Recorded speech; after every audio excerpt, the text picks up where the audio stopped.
ଚାଲନ୍ତୁ ଆମେ କାବୁଲି ଚଣା ତରକାରୀ କରିବା। ଆଗରୁ ମୁଁ କାବୁଲି ଚଣାକୁ ଭେଦି ଦେଇଥିଲି, ତାପରେ ଲୁଣ ହଳଦୀ ଦେଇକି ପାଣି ଟିକେ ଦେଇକି ତାକୁ ପ୍ରେସର ବସେଇଦେଲି।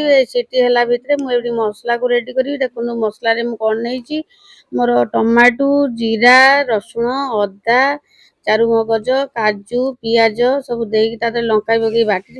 ଲଙ୍କା ଦେଖେଇନି, ତାପରେ ବାଟି ଦେଇଥିଲି। ତାପରେ ମୁଁ କଡ଼େଇରେ ତେଲ ଦେଇକି ଲଙ୍କା ଫୁଟଣ ଫୁଟେଇ ଦେଲି। ମୁଁ ଭଲକି ଟିକେ ଉଠେଇ ହଉନି କାହିଁକିନା ମୁଁ ଗୋଟେ ହାତରେ ମୁଁ କରୁଛି, ତାପରେ ଭିଡ଼ିଓ ବି କରୁଛି। ଦେଖନ୍ତୁ ମୁଁ ପିଆଜ ମୋର ଭାଜି ହେଇଗଲା ପରେ ତେଜପତ୍ର ଟିକେ ପକେଇ ଦଉଛି। ତେଜପତ୍ର ପକେଇ ସାରିଲା ପରେ ମୁଁ ମସଲା ଟିକେ ଢାଳିଦେଲି। ମସଲା ଦେଖନ୍ତୁ ମୁଁ ଢାଳିଦେଲି। ମସଲା ଢାଳି ଗୋଳେଇ ଗାଳି ଦେଇ ସାରିଲା ପରେ ମୋର ଶୁଖା ମସଲା ମୋର ଥିଲା।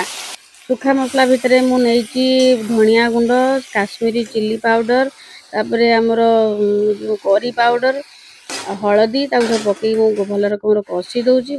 କଷି ସାରିଲା ପରେ ୟାପରେ ମୁଁ ହେଇଗଲା ମୋର ମସଲା କଷା। ତାପରେ ମୁଁ ଏଠି ଦେଖନ୍ତୁ କାବୁଲି ଚଣାକୁ ମୁଁ ଢାଳି ଦେଲି। ଭଲ ରକମର ଗୋଳି ଦେଇ ସାରିଲା ପରେ ତରକାରୀ ଫୁଟି ଆସିବ। ଧନିଆ ପତ୍ର ଟିକେ ପକେଇଦେଲି। ଧନିଆ ପତ୍ର ପକେଇ ସାରିଲା ପରେ ମୁଁ କ'ଣ କଲି, ଆମର ଗରମ ମସଲା ଟିକେ ପକେଇଦେଲି। ତାକୁ ଭଲ ରକମ ଗୋଳି ଗାଳି ଦେଇ ସାରି ବନ୍ଦ କରିଦେବେ। ବନ୍ଦ କରିସାରିଲା ପରେ ଗୁଆ ଘିଅ ଟିକେ ପଛରେ ବୁଲେଇ ଦେଇକି ବୁଲେଇ ଦେବେ। ଆମର ହେଇଗଲା ତରକାରୀ। ଏଇଭଳିଆ ଥରେ କରି ଖାଆନ୍ତୁ, ବଢ଼ିଆ ଲାଗିବ।